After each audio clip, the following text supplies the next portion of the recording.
Seja bem-vindo, seja bem-vinda. Aqui o professor Eri Castro, professor de língua portuguesa, e nós estamos aqui para ter uma conversa, uma live a respeito deste concurso que está por vir. As expectativas são as melhores possíveis. Nós temos informações de que serão vagas para diversas áreas. Então, o que a gente tem aqui até então assinalado, olha só, nutricionista, anotei aqui, vamos dar uma coladinha. Quem é nutricionista, galera, os nutris e as nutris, não, que assim fala, né? Os médicos, psicólogo, as psi, né? Técnicos em enfermagem, fisioterapeutas. Como eu preciso de fisioterapeutas. Como eu preciso. Eu preciso bastante. Depois eu conto essa história.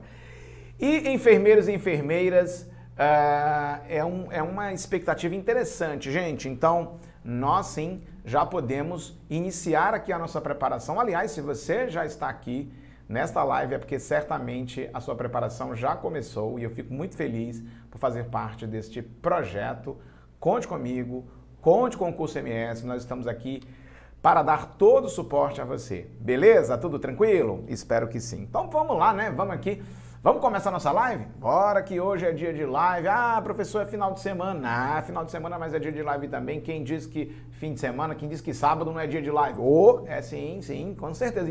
Quem sabe um dia a gente faz um no domingo, olha só. É verdade, para quem vive em plantão, né, professor? Esse negócio de sábado e domingo não é muito lá vantagem, não. Pois é verdade. Gente, vamos lá. Eu queria, antes de abrir aqui para valer, de a gente começar as questões, só dar um rolê com vocês na banca, né? Então, primeiramente, antes, quem elaborava as provas do IFCE era o próprio IFCE.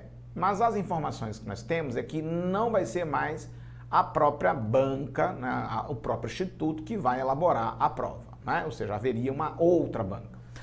Todos os institutos federais, se a gente der uma olhadinha pelas provas no país inteiro, todos os institutos federais seguem uma linha de prova, né? Ou seja, não são os mesmos elaboradores, mas eles têm um pensamento muito comum. Então é muito provável que eles mantenham a linha de pensamento, mesmo que não seja a mesma equipe, né? Pode ser que a equipe tenha sido desfeita, né? E eles vão passar por um processo de reelaboração, mas muito provavelmente eles devem manter a mesma linha. Não sei se com as mesmas pessoas, não dá pra gente afirmar isso, e é fato. Portanto, o que a gente espera é que venha uma prova num formato já habitual. E como é esta prova, né? Você me pergunta, professor, como é essa prova? Bom, é uma prova com um modelo bastante tradicional, né? Historicamente eles são bem tradicionais. Quando o senhor fala tradicional, o senhor quer dizer o que exatamente? Pois é uma banca muito apegada aos aqueles temas bem conhecidos geralmente dos alunos. Eles gostam de ortografia, né? Para concursos da área de nível médio, eles gostam de ortografia. Mas também eles gostam bastante de classes de palavras, formação de palavras, aquela história de prefixo, sufixo, entende? Eles são bem bem escolares, quando eu quis dizer assim, um tradicional, só para você ter uma luz assim, eles são bastante escolares nesse sentido. Eles vão querer crase, regência, pontuação, orações subordinadas, coordenadas, não é? Aquela parte de parônimos, homônimos, é muito a praia deles. Então ela é uma prova bem escolar. Os enunciados são objetivos, é uma banca muito precisa, então ela não faz aqueles malabarismos nos enunciados para enganar o candidato, como por exemplo algumas bancas fazem, tipo CESP, né, FCC, quem aqui já prestou concursos para essas bancas sabe como os enunciados são enrolados, a Fundação Getúlio Vargas, que Deus nos livre, né? Então são bancas assim que têm um perfil bem diferente. Então as provas dos institutos federais são provas bem objetivas, elas querem que você tenha estudado o edital. Então ela diz assim, o edital é esse daqui, eu vou cobrar sobre crase. Ela pergunta lá, está correto o uso do acento grave em qual item? Ponto. Tipo assim, sem muita conversa para tentar ali selecionar você no enunciado, fazer com que você erre na interpretação da enunciação. Não, eles querem, você sabe crase, mas bora ver, vamos aqui, tá aqui a questão, resolva, entende? Então assim, é o estilão deles, tá certo? Para fechar esse rolê, eu poderia me ficar mais tempo, mas a gente tem questão para discutir, então eu queria focar nas questões, obviamente. É importante lembrar que a banca IFCE ela tem uma tendência, foi um raio-x que eu fiz, de cobrar cerca de 80% da sua proposta de edital. Então, se ele coloca lá, vamos imaginar, 20 tópicos de português, certamente 80% a gente vai encontrar lá. A média é essa, tá? Ou seja, é interessante ver tudo, não é? Ou seja, não dá para dizer assim, professor, vou focar em quê? Pô, foca em tudo, cara, porque 80%, uma banca que cobra fonologia, que cobra formação de palavras, que cobra ditongo, tritongo e ato, que cobra... Não dá para você desprezar qualquer conteúdo, porque toda a questão ela é um ponto que você faz, então não dá para desprezar, né? Rumores há de que a prova para nível superior e médio, ela deva ter 20 questões. Isso é um número muito alto, né? Um número altíssimo de questões. Então, assim, a banca mais do que nunca agora tem a chance de pegar o edital e dizer, eu vou cobrar o edital todo. Então, mais do que nunca a gente não pode dar um vacilo de deixar algum conteúdo de lado. Fechou? Bom, então vamos aqui. Professor, é isso que vamos fazer agora. Nós vamos agora ficar pequenininhos, tá? Eu já estou pequenininho, vou beber um golinho d'água, você já entendeu tudo, né? Ah, sim, quero que você me siga no Instagram, viu? Prof. Eli C. Castro. E Eli, o que eu vou ganhar se eu seguir o senhor no Instagram? Ganho o quê, né? Toda semana lá, toda semana não, todo dia tem quiz nos stories, tem publicação com dicas, com vídeos, então é bem legal, tá certo? Então eu torço muito para que eu quero que você passe e eu quero que você também me siga, porque vai ver lá um storyzinho daquele, uma dica que aparece lá no feed, resolve a tua vida e faz você acertar uma questão e passar. Já pensou? Poxa, ainda bem que eu segui o professor, tá bom? Então eu te espero lá, siga-me. Então vamos começar, bora começar a questão 1, tá aqui ó, questão 1 é a seguinte, meu povo. Básico. Vou pegar minha canetinha aqui. Tá aqui, caneta à mão. Questão muito básica. Acentuação gráfica, eles cobram bastante, né?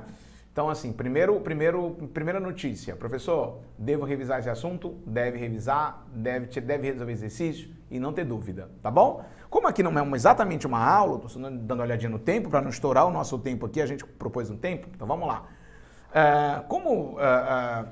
Hoje não é exatamente uma aula, hoje é uma live, eu vou ser vou ser bastante objetivo.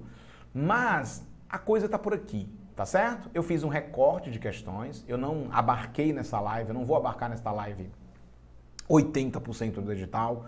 Não, eu peguei uma parte do edital, assuntos que são interessantes e que valem a pena a gente discutir aqui nesta primeira conversa nossa a respeito desta prova. Então vamos lá, olha só. Enquadram-se na mesma regra de acentuação gráfica. Veja que tem um veneninho de cobra aqui nessa questão, vocês vão perceber. O item A diz saúde e sanduíche.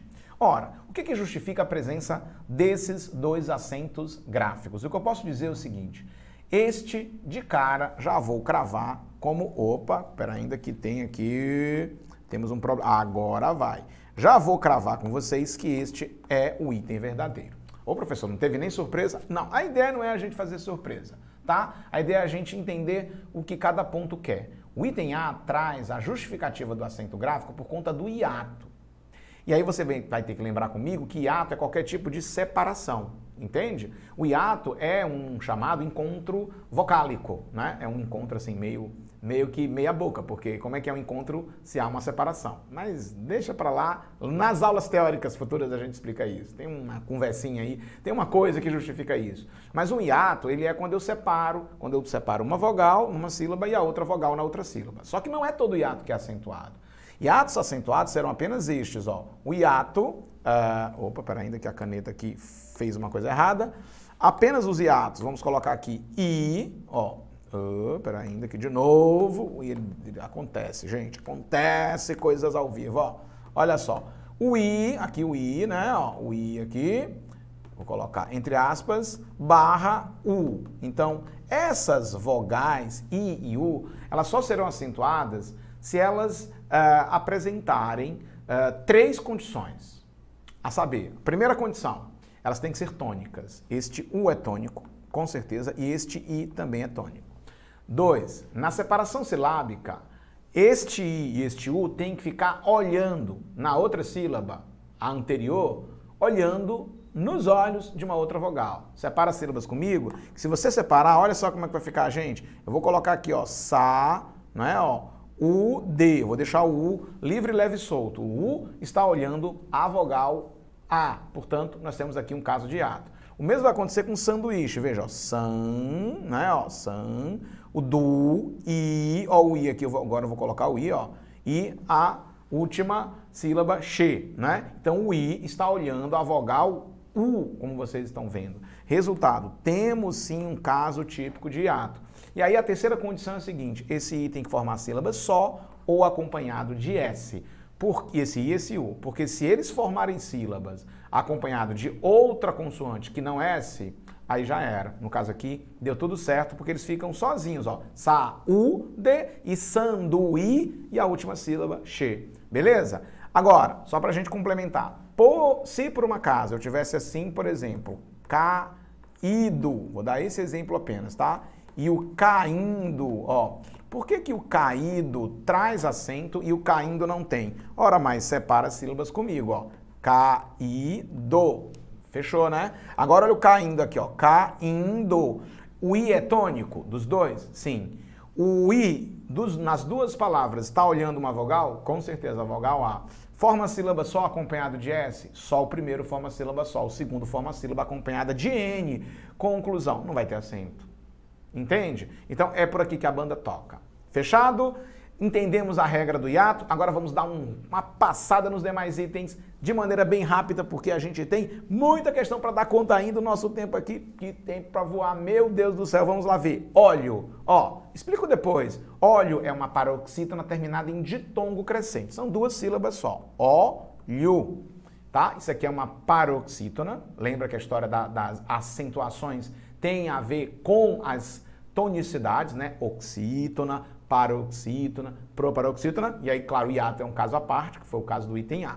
Então, óleo é uma paroxítona terminada de tongo crescente. Já hambúrguer, ó, separa as sílabas comigo de hambúrguer, ó. Hambúrguer. Hambúrguer é uma paroxítona terminada em R. Pois é, existe uma regrinha aí. Quando a paroxítona é terminada em R, você vai utilizar o acento, e é o caso aqui. Paroxítona terminada em R, nada a ver com paroxítona terminada em ditongo crescente, são regras um pouco diferentes. O item C diz provém, separando as sílabas, provém, e essa regrinha, ela diz assim, toda oxítona terminada em ou ens será acentuada. Show de bola? Essa é uma regrinha. No mesmo item, a palavra você, nós temos uma oxítona terminada em E. E aí é outra regra. Curioso isso. Eu falei que tinha um veneninho de cobra nessa questão, e tem mesmo, ó. A, E, O, seguido ou não de S, é a segunda regra que a gramática traz para as oxítonas. Aí a gramática diz assim, ó, toda oxítona terminada em A, E, O, seguido ou não de S, recebe acento. E toda oxítona terminada em ens, também recebe acento. Muitos gramáticos entendem essas duas regras como uma regra só, mas há gramáticos que entendem, não, aqui é uma regra do ens e do A, E, O é outra regra. Então veja que aqui existe, sim, é uma, digamos, não é uma polêmica, mas é uma divergência entre autores. Muitos autores dizem, isso aqui é uma regra só, isso aqui é uma mesma regra, né? Para oxítona terminada em ens e oxítona terminada em A, E, O, seguida de S, é uma coisa só.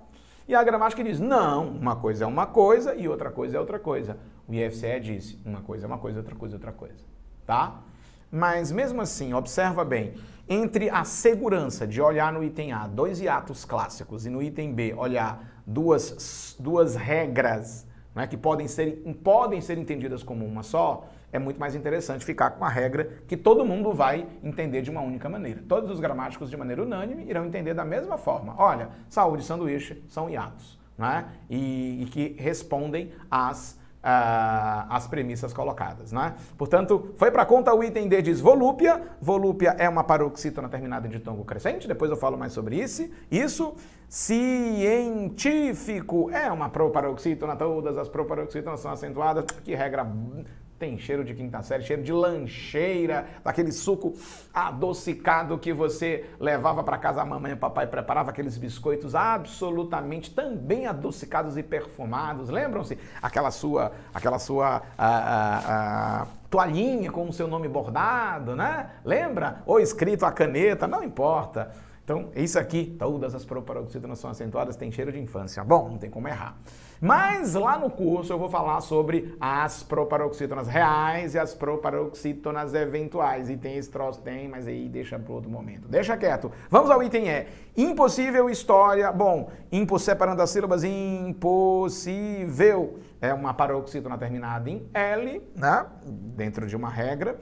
E, por fim, história é uma paroxítona. E história, paroxítona terminada em ditongo crescente, podendo também ser interpretada como uma proparoxítona. Mas essa conversinha assim das tretas, vamos falar de treta? Não, hoje não é dia de treta, gente. Depois a gente vai tretar, mas no outro momento a gente faz uma live, a live das tretas do português. Que tal? Ih, vai durar o dia todo. Caramba, você não vai aguentar não. Bebamos água então na ausência de certas outras bebidinhas mais fortes, né? Não se empolgue, fique comigo. Questão 2 diz o seguinte, meu povo. Olha, IFCE adora esse negócio. Eu sei que a banca mudou, eu sei que é outra galera, mas eu penso que isso aqui vai ser... Eles vão manter esse negócio. Todos os institutos federais do país, eles adoram isso aqui. Que é o quê? Falar de homônimo, parônimo. Tá? Então, assim, é a deles. Sabe aquela história? Censo com C, censo com S? Eles adoram esse negócio, entendeu? Como eu disse, é bem tradicional. Eles são bem assim, eles têm uma cabeça ainda assim, bem anos 80 do século passado, entende? É um tipo de prova ainda com aquele formato.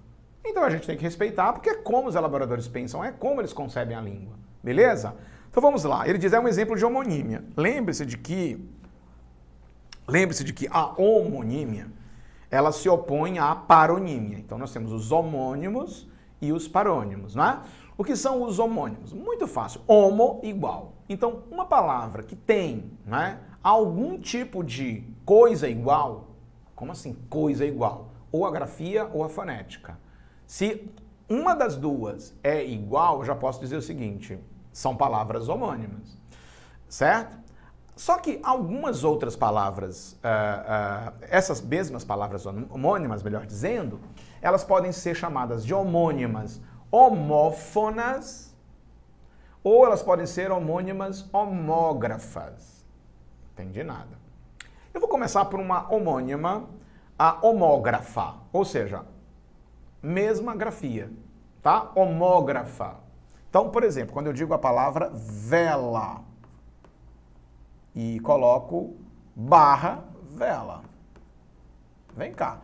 Se eu tenho a vela de acender quando falta energia, tem uma vela do jangadeiro que coloca na jangada, essas palavras são homônimas. Elas têm a mesma pronúncia. Concorda comigo? Não é? A mesma pronúncia. Então elas são homônimas, homófonas e são homônimas também homógrafas. Mesma grafia e mesma pronúncia. Então eu vou colocar aqui, ó. Então elas são homófonas e elas são também homógrafas. Deu tudo aqui, né? São homófonas e homógrafas. Beleza. Agora eu vou colocar aqui assim, ó. Olha só para você ter noção. Eu tenho aqui, ó. Sede e sede. Não, professor. Não, é sede e sede. Sede. Estou com muita sede, quero água. Onde é o endereço da sede? Tá vendo ó, como mudou? Então é sede, o E fechado, o E, e o E aberto. Sede, aberto, fonema aberto, sede, fonema fechado. Isso aqui eu vou dizer o seguinte, que nós temos agora, né?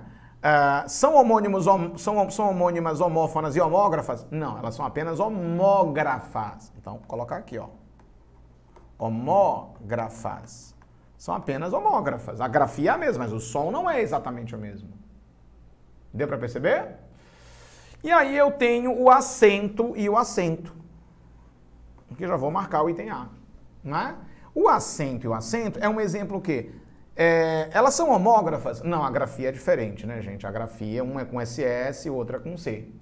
Mas o som é o mesmo, então eu posso dizer que acentos são homônimas, então são homônimas o quê? Homófonas. Então, eu não vou escrever homônimas, porque já está na cara que eu estou falando de homônimas, né? Então, são homônimas homófonas, tá certo? Ó, porque tem o mesmo som, mas a grafia é diferente, beleza? Bom, vocês entendem bem como a coisa anda. Eles podem fazer esse joguinho, professor, perguntar se é homófona, homógrafa, se é esse... Podem, eles podem fazer isso. Então, você já tem aí, professor, já tem aqui uma saída, que bom, que legal. Sabia desse negócio não. Ótimo. Agora vamos lá. As outras palavras, gente, são parônimas, são parecidas, tá? Aí, parecida é uma coisa e igual é outra coisa, né? Então, retificar e ratificar se parecem. Apenas se parece. Ah, é bem pertinho, mas não são iguais. Esse pertinho não quer dizer igual. Você sabe que retificar é corrigir e ratificar é confirmar. Beleza?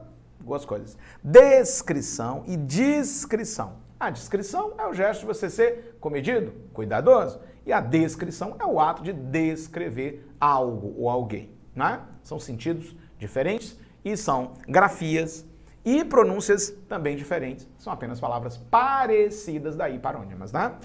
O deferir e o diferir, diferenciar. O deferir, lembra muito aquela palavra indeferir, o que deferir é autorizar, indeferir é não autorizar, né? Então, é deferir, portanto, sentidos diferentes, pronúncia diferente, grafia diferente, são apenas parônimas. E reincidir e rescindir, anular e reincidir, repetir algo, né? Portanto, tá aqui, morreu, foi para conta, são todas parônimas, ó, parônimas.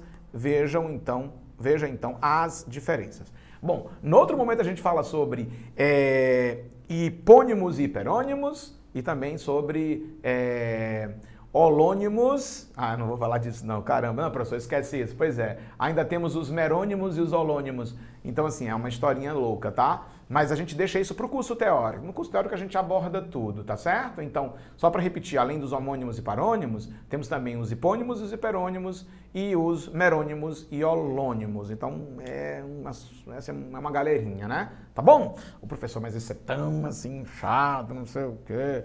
Para passar, a gente tem que entender as coisas. É melhor entender, porque quando a gente entende, fica mais fácil guardar. E outra, né? Vai todo mundo passar por isso. Melhor do que ficar se estressando, né? O emprego público ele é muito bom, né, gente? Ele dá uma estabilidade sobremaneira. Período de pandemia agora, pô, nem se fala, né? Então vamos nessa. Vamos à questão 3? Vamos à questão 3, olhando o nosso tempo. Tá legal, bebamos água. Na ausência de chá de boldo. Vamos lá. A questão 3 diz o seguinte, professor, não fale essas coisas, professor. Vamos nessa. Questão 3, ó. Questão do jogo. Não tem como uma prova de IFCE não cobrar uma questão de morfologia. Isso aqui é análise morfológica, né? Ou seja, isso aqui é aquela aula da quinta série? Mas é uma aula que... Não é porque é uma aula da quinta série que ela é desprezível. De maneira nenhuma aula é desprezível. É bom que você diga isso. E é aquela aula que você teve pela primeira vez na quinta série. O que é um artigo, o que é um pronome, o que é um numeral, o que é uma preposição, o que é uma conjunção, o que é uma interjeição, o que é um substantivo, o que é um verbo e assim por diante. São 10 classes gramaticais. Todas as palavras no português, todas as palavras, essas que eu estou proferindo agora, cada uma delas tem uma etiquetinha. Cada uma delas diz, ó, você é um pronome, você é um numeral, você é um artigo e assim por diante. Então a questão quer saber o seguinte, a classificação da palavra destacada está incorreta onde? Né? Então vamos lá, vamos dar uma olhadinha? Vamos lá, olha só. É claro que se eu for dar uma aula sobre classes de palavras aqui, oh meu Deus, a gente fica tempo, mas fica tempo e fica tempo. Eu não quero isso não. Vamos dar uma revisadinha rápida, tá bom? O objetivo dessa live é exatamente isso, jogar um pouquinho dessa... Tem um pouquinho de poeira aqui, professor, faz tempo que eu não estudo, então tira essa poeira daqui, sacode, vamos embora, né? Vamos começar a organizar a nossa casa. O item A diz assim, Sou o freguês que compra o jornal todos os dias. Ele diz que esse que é um pronome. E de fato ele é um pronome. Agora, eu vou dizer uma coisa a você. Pronome, meu povo, o pronome, ele tem... Há tanto tipo de pronome que assim, professor, eu tenho que saber, é importante. Tipo assim, pronome pessoal, pronome demonstrativo, pronome indefinido, pronome relativo, pronome interrogativo, entendeu? Que mais? Pronome possessivo, tem que bater o olho e dizer isso aqui, isso aqui, isso aqui, isso aqui, isso aqui, isso aqui, isso aqui, isso aqui. Então, por exemplo, esse que é um pronome relativo? Ele é relativo. Mas por quê? O que é que o faz? O que ele tem que o coloca na condição de relativo? A primeira é que ele se relaciona. Essa palavra relativo, ela tem a ver, na etimologia dela, com relacionamento. Então, ela se relaciona. E esse relacionamento é com a palavra anterior, no caso, a palavra freguês. Como o que é um pronome relativo, nesse relacionamento, ele pode sofrer uma pequena alteração gráfica por conta desse relacionamento. Eu posso substituí-lo por, no caso aqui, o qual. E aí a gente guarda assim, ó, se você certamente lembra isso. Todo que eu posso trocar por o qual, a qual, os quais ou as quais, esse aqui é um pronome relativo. Entende? Beleza? Existem outros pronomes relativos? Sim. O quem, não todo quem. Existe o onde, existe o cujo, existe o quanto, mas cenas para os próximos capítulos, digamos assim. Então esse que é um pronome relativo, sim, e pode ser trocado por o qual. E todo que eu puder trocar por o qual, a qual, os quais ou as quais, ele será certamente um pronome relativo. Beleza? Tranquilo? Guardou isso aí, né? Vamos para o item B que diz assim, então esse item não é o que a gente quer a classificação errada. B, embora deseje te perdoar, não consigo. Está dizendo que isso aqui é uma conjunção. E é verdade. A conjunção, uma palavra, o nome está dizendo, né? Ela faz uma junção, ela conecta uma coisa a uma outra coisa. E o que é que uma conjunção faz? Uma conjunção, ela liga orações, na maioria das vezes, não é sempre. Ela liga as orações na maioria das vezes. Ela pode... Quando eu falo conjunções, eu falo conjunção de uma maneira geral, tá? Porque existem as conjunções coordenativas e as subordinativas, entende? Então, geralmente, as conjunções fazem o quê? Ligam orações. Elas podem ligar termos? Podem. Não é muita delas, mas de vez em quando eu digo assim, ei, conjunção, vem cá. Sei que você só liga oração e tal, mas vem cá. Liga aqui esses dois terminhos aqui, por favor.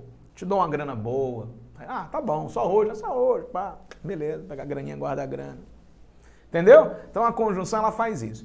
E assim, a pergunta é, mas professor, e como é que eu sei que é uma oração? Não entendi. Eu tô um tempinho sem estudar, professor. Me ajuda aí, por favor. Ajudo? A oração ela tem que ter verbo. Ela tem que ter verbo. Verbo é a classe mais nobre do português. Aliás, a classe mais nobre de qualquer língua é o verbo. Entendeu? Existe um versículo bíblico que diz, no princípio era o verbo, e o verbo estava com Deus, e o verbo era Deus. Ó, interpreta comigo. No princípio era o verbo, antes de tudo, antes de existir o universo, era o verbo. E o verbo estava com Deus, ó, o verbo estava com Deus. Não é que Deus estava com o verbo, e o verbo estava com Deus. E o verbo era Deus. Né? Olha só. Então veja que o Deus e verbo se misturam, né? Por isso que quando a gente quer conversar com Deus, a gente faz uma oração. Vocês entendem? Por que a gente faz uma oração? Porque toda oração tem que ter verbo. Ou seja, toda oração tem que ter as palavras mais nobres de qualquer idioma.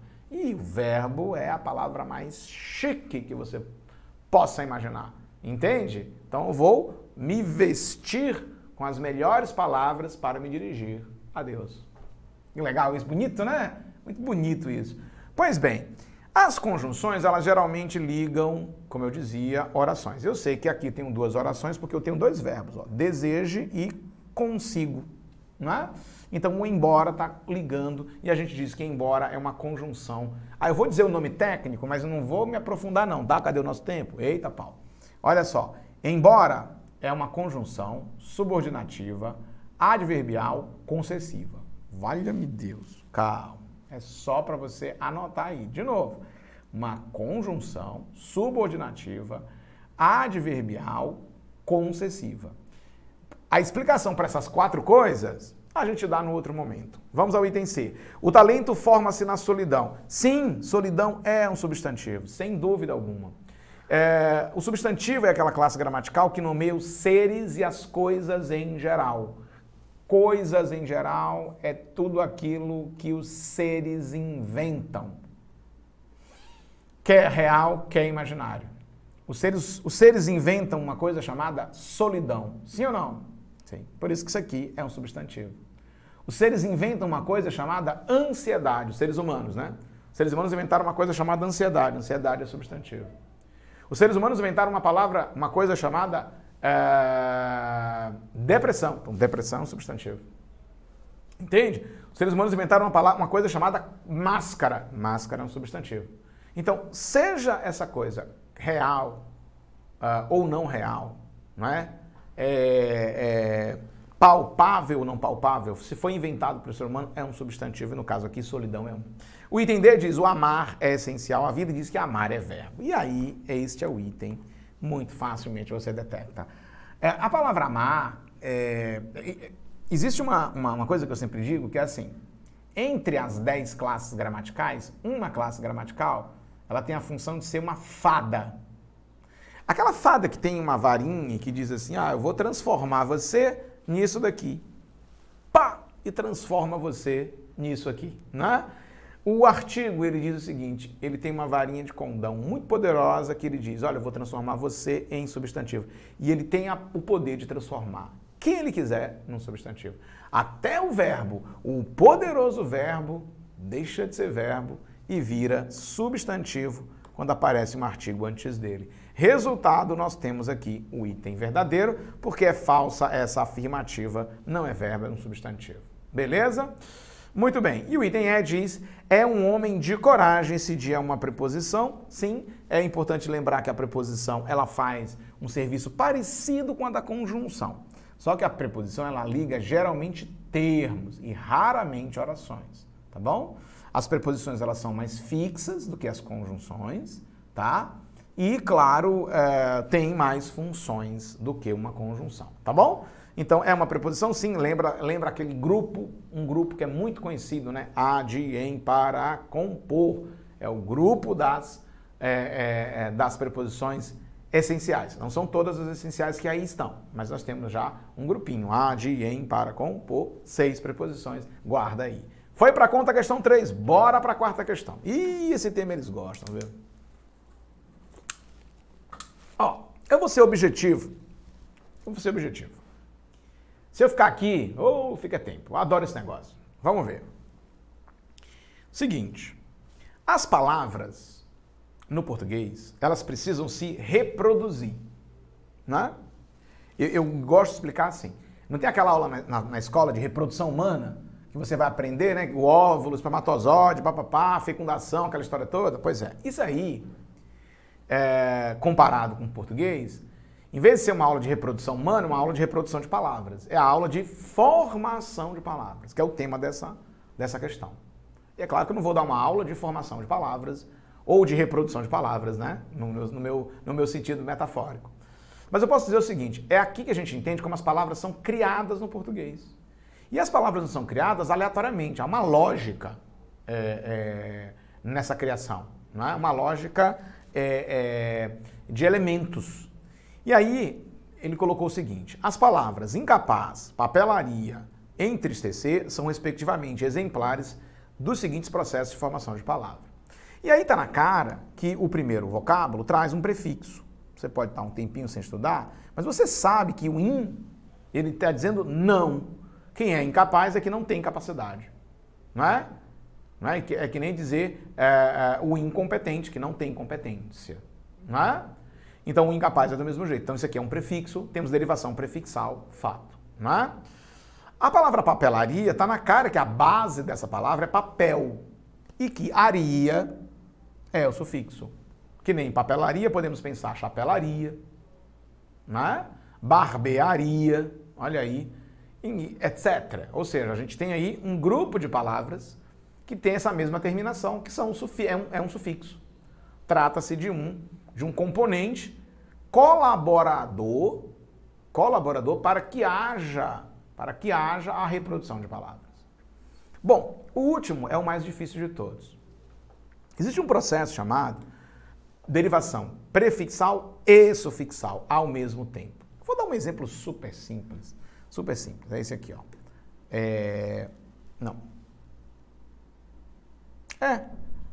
Ó, exagerei aqui, coloquei uma perna a mais. Nada. Vamos lá ver. Eu vou mudar a cor. Vou colocar aqui, ó. Pronto. Olha só. Tá vendo aí? Você está percebendo que eu coloquei um prefixo, a, e coloquei um sufixo, idade. A moralidade, essa palavra, criou uma palavra nova, né? Beleza. Se eu tirar um prefixo, eu tenho moralidade. Essa palavra existe. Se eu tirar o sufixo, eu vou ter amoral. E essa palavra também existe, né? Então, assim, professor, realmente se eu tirar um ou outro, beleza. Isso aqui é o que nós chamamos de prefixal e sufixal. Vou anotar para você, tá? Então, isso aqui é a derivação que a gente chama de prefixal ou prefixação e sufixal. Ou seja, eu uso os dois processos. Só que existe um que é muito parecido com prefixal e sufixal, que eu uso os dois elementos, só que se eu tirar um deles, a palavra vai para o espaço. Ela deixa de existir. É o caso do entristecer. Ó, eu vou colocar aqui no marca-texto o prefixo em e o sufixo ec. A base é triste. Ó, a base é essa aqui, ó.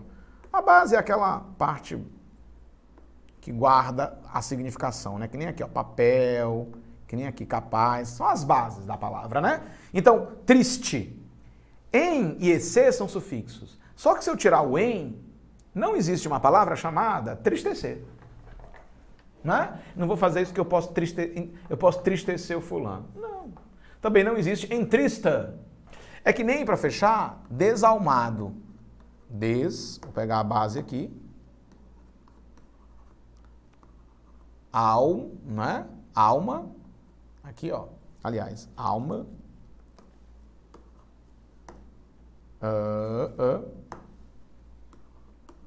Ó, prefixo e sufixo. A base é a alma.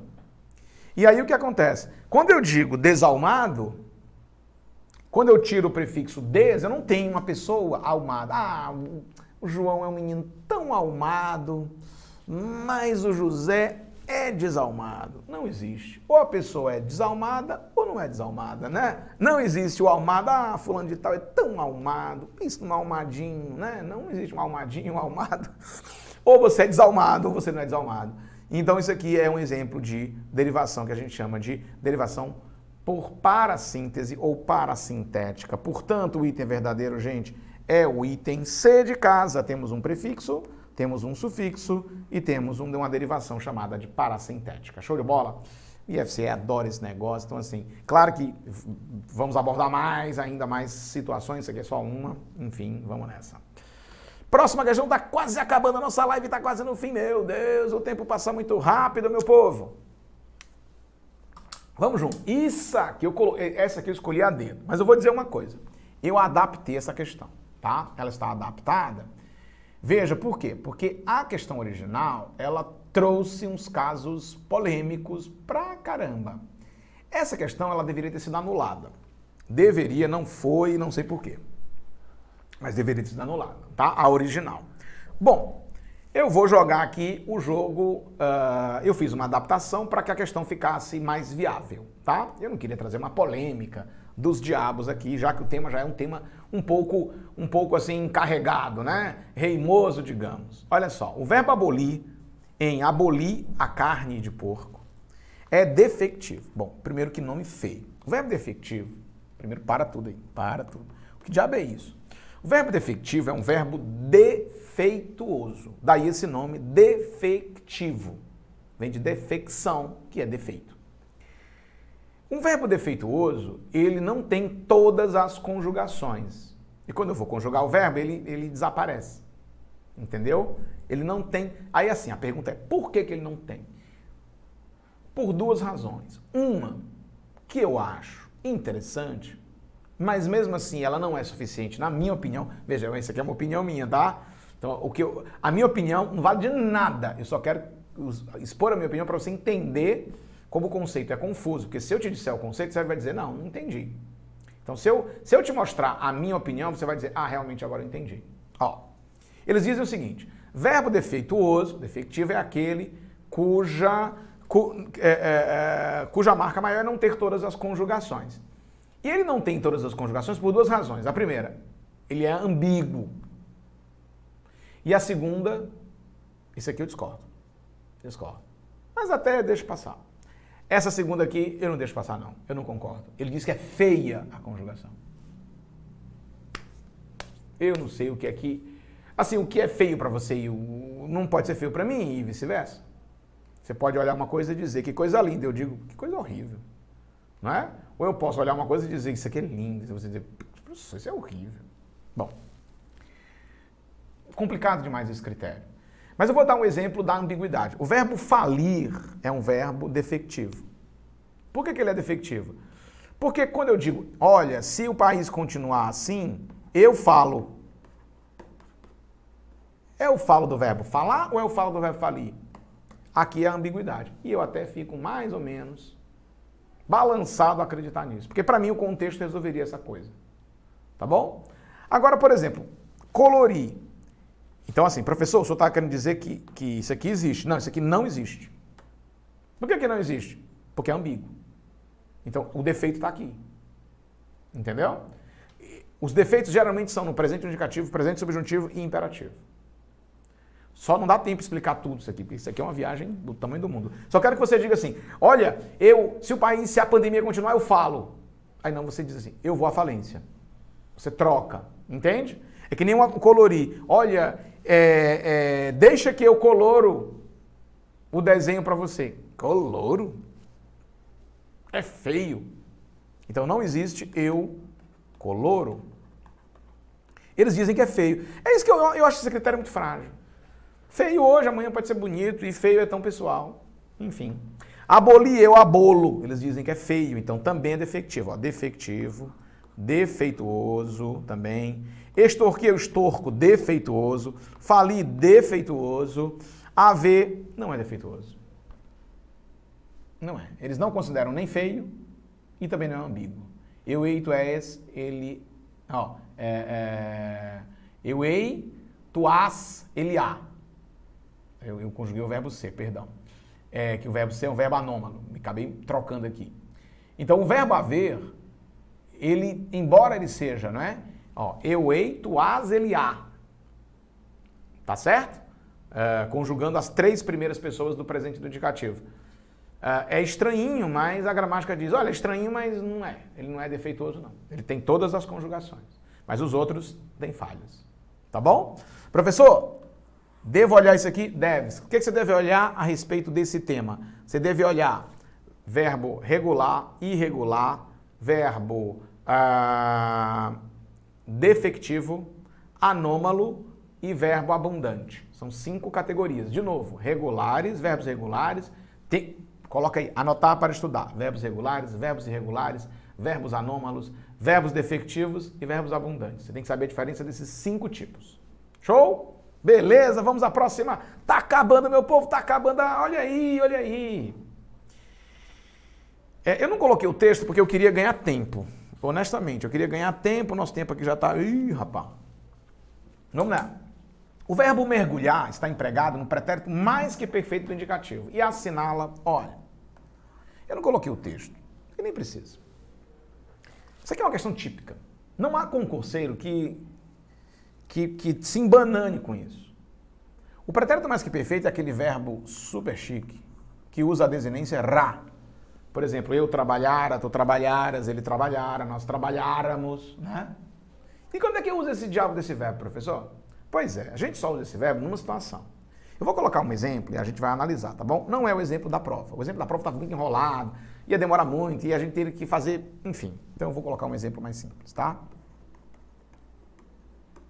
Quando ela chegou ao trabalho,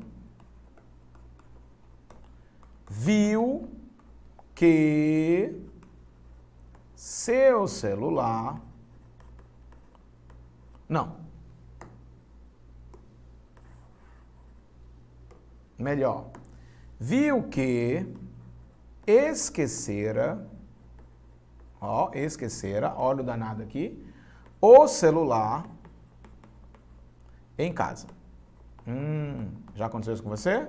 O que você faz? Você volta, parece que você está sem um braço, né? Parece que o teu cérebro não existe mais. Você vira um zumbi e você volta dirigindo, celular.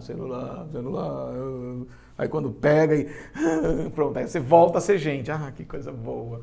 Que coisa boa, meu Deus do céu. E volta.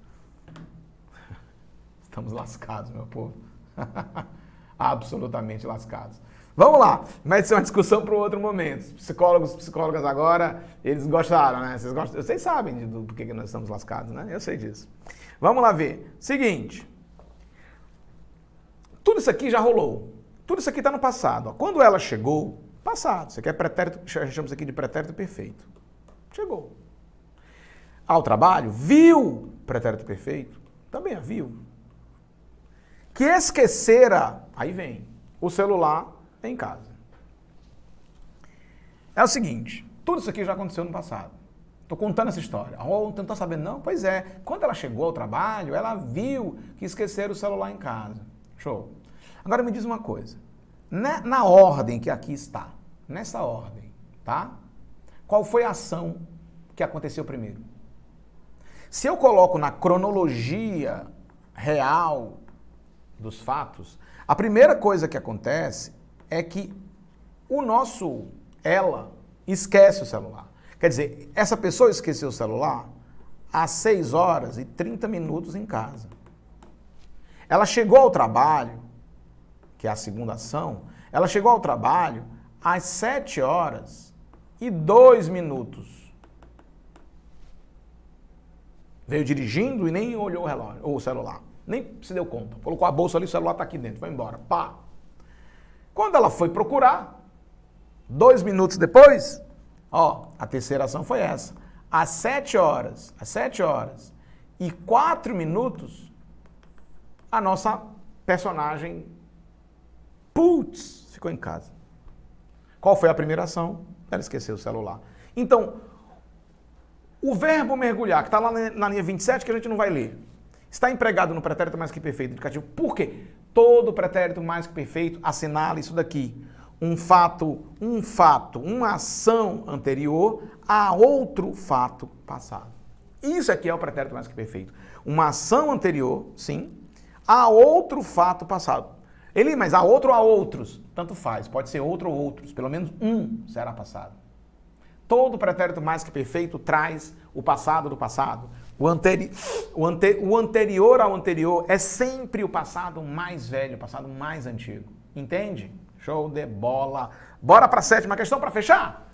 Última questão, questão de concordância. O nosso tempo está praticamente estouradaço aqui. Eita pau. Então eu vou ser bem objetivo. É uma questão de concordância.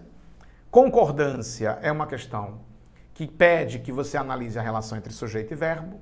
O sujeito controla o verbo. Ele quer o item em desacordo. Bora. Mais de um país sul-americano sofre com o despreparo científico de seus habitantes. O verbo é o verbo sofrer. Sabe por que essa frase não traz problemas?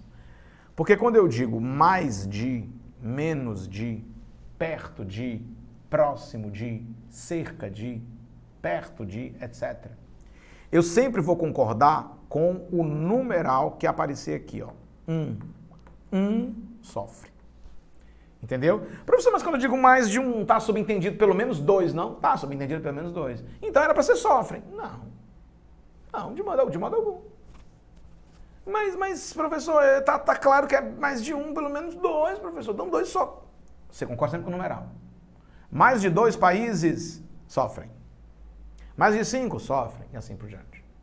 Tá bom? Olha o outro, vamos ao item B. Precisa-se de mais esforços e vontade política. Precisa. O verbo precisar, eu vou aqui dar um tiro. O verbo precisar é um verbo transitivo indireto. Professor, explica por quê? Deixa quieto.